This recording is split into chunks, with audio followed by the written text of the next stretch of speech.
Voces que generan opinión en Mesa de Noticias.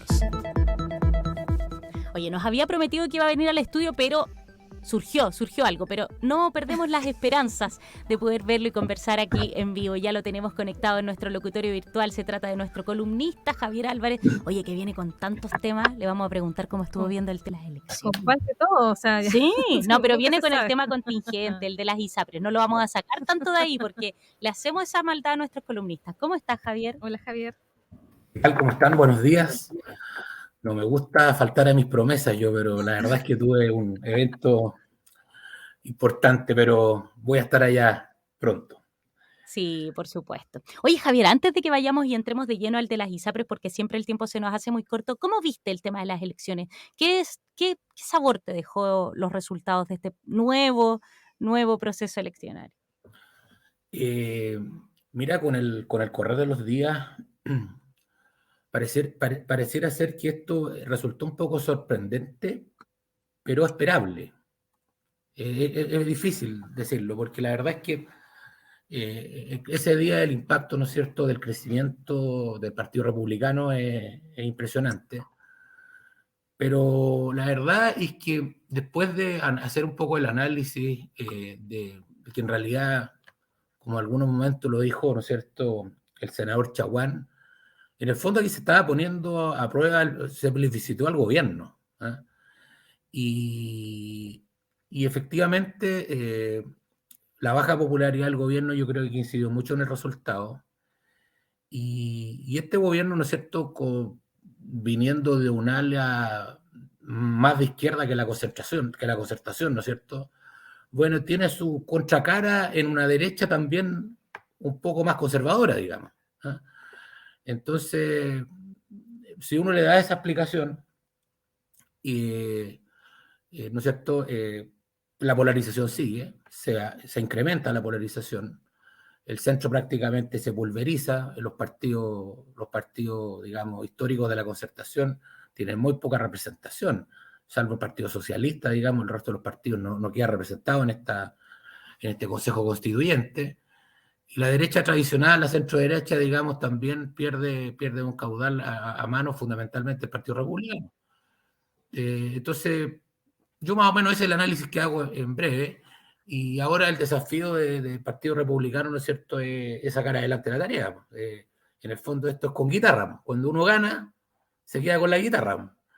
Entonces ellos tienen una gran responsabilidad y es de esperar de que cuando se generan estas concentraciones de poder importantes sean bien administradas, digamos, porque lo que ocurrió antes, digamos, nos dio ejemplo de que una concentración de poder muy alta, ¿no es cierto?, una extrema con la izquierda, digamos, teniendo el gobierno y teniendo la convención, en el fondo hicieron mal uso de ese poder. Si cuando tú no tienes un contrapeso, eso es muy peligroso porque tú no tienes dónde definir el límite, digamos. Y ahí bueno, antes de entrar en el tema de las No lo va a ISAPRES, dejar. sí, no lo voy a dejar, no lo voy a No, dejar. pero No. démosle nomás, si la ISAPRE es más bien breve el análisis, fíjate. Sí, no, sí, más que todo era como también colaborar ahí que, claro, el llamado que se está haciendo es justamente a ese, a ser ponderados, a que ojalá quien hoy día tenga la mayoría justamente pueda administrar de buena forma este capital político que se le entregó. Claro, va a tener tiene una tarea difícil porque en el fondo la promesa básicamente republicano era más o menos, mira, tenemos una constitución que no es tan mala, digamos, ¿no? La actual. Entonces me imagino que la propuesta de ellos va a ser una constitución que va a ser relativamente similar a la actual. Y bueno, y por otro lado, las fuerzas, ¿no es cierto?, de centro izquierda van a tener que aceptar eso. Eh, y ahí es donde vamos a ver eh, qué va a ser el líder natural, digamos, que es el presidente. Si el líder natural de la centro izquierda va a decir, bueno, yo apruebo o rechazo, digamos. Entonces, esto va a ser, va a tener harto condimento esto. Muchísimo. Oye, otro tema que está viendo este líder natural que dices tú que es el presidente y bueno, también su equipo, es este tema de las ISAPRES que se ha ido enredando muchísimo. Se esperaba, había con ansias este tema de la ley que se presentó la ley corta, no hubo mucho consenso ahí. Las ISAPRES emitieron un comunicado bien duro respecto de Sí, esta temática y claro, hoy día se está hablando prácticamente del desfonde del Claro. sistema. Hay otro proyecto de ley, sí, que está avanzando Claro, en el también. Senado que busca cambiar exactamente. ahí la tabla de factores para cambiar también este mismo tema del pago. ¿Cómo lo Así estás que Claro. viendo tú hay también este tema? novedades. Mira, a ver, vamos por partes. La ley corta es la ley lápida, digamos. ¿Ah? ¿Tú también coincides en que es la ley lápida? Es la ley lápida, sí, yo estoy totalmente convencido, digamos. Esto de que el gobierno diga que esta es una ley que le da continuidad a la ISAPRE, eso es falso, eso es completamente equivocado, digamos. Simplemente un par de números, digamos, que son hechos informados en la página de la superintendencia. O sea, los planes de ISAPRE bajarían de precio más o menos 50.000 pesos por cada cotizante, y eso significa 30.000 millones de pesos al mes. O sea, son 360.000 millones de pesos menos que recibirían la ISAPRE. La ISAPRE han estado ganando históricamente 30.000, 40.000 millones. Entonces significa que la ISAPRE, en términos de flujo, quedan deficitarias. Eso es al tiro, para empezar a conversar. Y en segundo lugar, en ninguna parte, o sea, al revés incluso, ¿no es cierto? Ahora se formalizan el concepto de las devoluciones. ¿Ah? Y el superintendente, ¿no es cierto?, se dio el gusto de publicar las cifras, a pesar de que la ley dice que las cifras las van a dar la ISAPRE. Entonces, esto es lo más gracioso que existe, porque la ley corta propone que las ISAPRES determinen el monto, pero el superintendente ya puso el monto. Entonces, ¿cómo uno lo explica eso? Entonces, esto genera un plazo. Esta ley tiene que pasar por el Congreso, y yo creo que el Congreso, así como está, no sale de ninguna forma, digamos. Pero básicamente lo que establece un plazo en que las ISAPRES preparan unos planes de pago para esta devolución, se hace una adecuación inmediata del costo de los planes, en que bajan en este monto, que yo te dice que más o menos entre un 6 y un 8% del volumen total, y se establece una comisión de expertos que en el fondo va a revisar estos planes de pago de la ISAPRE. Pero es que esos 1.400 millones de dólares no están en ninguna parte. Entonces, o sea, esto no tiene ninguna viabilidad económica. Esos 1.400 millones de dólares que teóricamente las ISAPRES cobraron de más, esa plata se gastó. Y esa plata se gastó en pagar prestaciones médicas y en pagar licencias. No está esa plata. Entonces, ¿cómo la va a devolver? Si más encima le van a bajar las cotizaciones, o sea, no van a tener plata de dónde sacarla, y los dueños no la van a poner, porque es un negocio inviable. Entonces, la verdad es que la ley corta no tiene congruencia con lo que se plantea, ¿no es cierto?, por el gobierno de mantener el sistema de seguridad privado. Sí tiene consistencia con destruir el sistema. Con eso sí tiene consistencia. O sea, porque si alguien realmente quisiera terminar con la ISAPRE, esta ley corta lo va a hacer así. ¿Ah?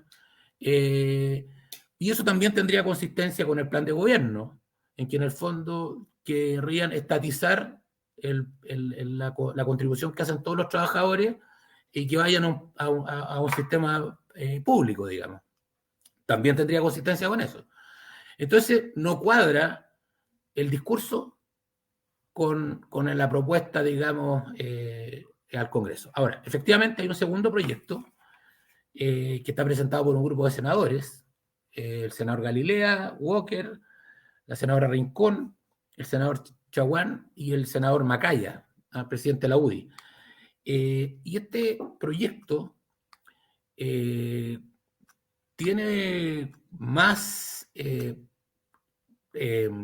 viabilidad de darle continuidad a la ISAPRE, porque básicamente lo que establece, a través de una modificación de rango constitucional, con una medida transitoria, una ley transitoria, establece que los planes, que el cobro de los planes que tienen, ¿no es cierto?, la famosa tabla de factores, pero también tiene un precio base, y establece que el precio base puede ser modificado para que una persona que hoy día hace una cotización por X pesos pague más o menos lo mismo. Es decir, le da una seguridad y además se aplicaría con efecto retroactivo. Entonces no quedaría esta deuda. Básicamente lo que establece, ¿no es cierto?, es dejar las condiciones tal como están. Yo creo que eso tiene más sentido. Y también, ¿no es cierto?, tendría sentido el que esta medida que es transitoria, ¿no es cierto?, termina finalmente con un proyecto de reforma a la ISAPRE, donde están estas cosas que hemos conversado muchas veces y que realmente exasperan mucho a la población, de que tú no puedas comparar los planes entre una ISAPRE y otra, que no te puedas cambiar si tienes preexistencia, de manera que debería haber una compensación por riesgo, ¿no es cierto? Y este control de las licencias médicas, que vemos que es una burla ¿no es cierto? Aquí mucha gente aprovechándose de este tema de las licencias médicas que finalmente lo pagan los sanos, digamos. Y es un aprovechamiento que no es solamente el sistema de ISAPRES, también en el sistema público. Pasa exactamente lo mismo y ahí lo que pagan son los sanos. Los sanos le pagan a los que, digamos, en el fondo abusan del sistema. Entonces, yo lo que veo aquí en esta cuestión es que no veo una voluntad del gobierno real a solucionar este problema. Y creo que la ministra tiene un gran problema porque, o sea, a mí no me gustaría estar en sus zapatos, digamos, porque fíjate que la ministra o va a ser la que salvó a la ISAPRE o va a ser la que mató a la ISAPRE. No le queda otro calificativo. Entonces, yo creo que con este proyecto de ley corta lo que está haciendo es básicamente matar la ISAPRE, digamos. ¿Ah? Y con eso poner en riesgo la salud de muchos chilenos, digamos, porque la continuidad de los tratamientos no está aplicada como se da. ¿Qué pasa con la gente que tiene preexistencia? No va a poder tomar seguros, va a quedar solamente casada en FONASA. Esta famosa modalidad de cobertura complementaria que quiere implementar FONASA, bueno, va a tener costo fiscal, ¿o no? Porque si las ISAPRES pierden plata, yo me imagino que FONASA también va a perder plata. O sea, sí, no me lo imagino. Entonces, aquí hay muchas dudas y como dijo el presidente de la Asociación de Clínicas ayer, esto genera mucho más incerteza que certeza. Y el sistema, digamos, no resiste más, porque el sistema actualmente es deficitario. En este momento las clínicas, los prestadores están haciendo un esfuerzo financiero en soportar, ¿no es cierto?, una cantidad de deuda que tienen las ISAPRES. Y esto, digamos, yo creo que el gobierno aquí está jugando un poco con fuego, digamos, porque esto es real. Esto no es una empresa de litio, no es una cuestión nueva, nada. Aquí hay millones de personas que están usando sus seguros para atenderse en las clínicas. Y lo que puede pasar es que ante esta insolvencia esas personas no tengan tratamiento. Entonces aquí la situación es bien delicada, digamos. Ahora, ¿cuánto tiempo? Un poco porque el jugar con fuego también es jugar contra el tiempo, porque ¿cuánto tiempo queda finalmente para tomar una resolución? Porque en estas idas y venidas, en presentación de normativa, también va pasando lo que es real. O sea, igual hay un fallo de la Corte Suprema exacto. acá. Yo creo que eso también. También. Bueno, Entonces, yo, como ustedes saben, soy a veces medio políticamente incorrecto, pero yo básicamente lo que leo del proyecto de los senadores, este proyecto que se está presentando por la senadora Rincón y varios más, es que básicamente lo que quieren hacer es dejar sin efecto la resolución de la Corte Suprema. Entonces, esto aquí estamos con unos conflictos de poderes, y lo cual tiene mucha lógica, porque para mi gusto, en mi opinión, yo sin ser jurista, yo creo que la Corte Suprema se equivocó con el fallo que hizo, porque se puso a hacer política pública. Y la política pública la tiene que hacer el Ejecutivo con el Legislativo. No lo tiene que hacer el Poder Judicial. El Poder Judicial, aquí en este caso, emitió un fallo que es similar a generar una política pública. Hemos visto bastante a la vocera hablando, yo creo que están preocupados, porque la vocera de la Corte Suprema, ¿no es cierto? Porque ellos incluso han dicho que ellos emiten fallos que son jurídicos, pero que no saben de economía y que no está en el, ¿no es cierto?, en el sustento de un fallo como este el hacer cálculos. Entonces chuta digo yo, la responsabilidad, ¿dónde está, digamos? ¿Ah? Entonces, a mí me parece que bueno, aquí digamos, grupo de senadores esto está entendiendo esta situación y está planteando una reforma a nivel constitucional, o sea, requiere 4/7 en el Congreso, para básicamente dejar las cosas como estaban antes. ¿Ah? Y claro, vamos a ver qué pasa con esto, porque también los tribunales, uno lo entiende, si los tribunales están atosigados con recursos de protección por el tema de los aumentos de los plazos, de los planes, entonces también querían ponerle coto a esa situación. Bueno, ahí falló la política. Yo siempre le he dicho a ustedes que el origen de estos problemas está en la política, porque llevamos 10 años, 12 años discutiendo una reforma del sistema de ISAPRE y uno le torpedean a uno, después el otro le torpedea al otro y finalmente no se logra avanzar en un sistema que por lo menos en todos los países desarrollados a los cuales nosotros nos queremos parecer existen. Este sistema de asegurador privado existe en todas partes. ¿Ah? Lo que pasa es que aquí no hemos sabido hacerle las reformas, los ajustes para que este sistema sea más solidario, sea más efectivo y sea más transparente, porque la verdad es que tomar un seguro de ISAPRE es una cuestión que es bien poco transparente. No se puede comparar, no hay planes comparables. ¿Mm?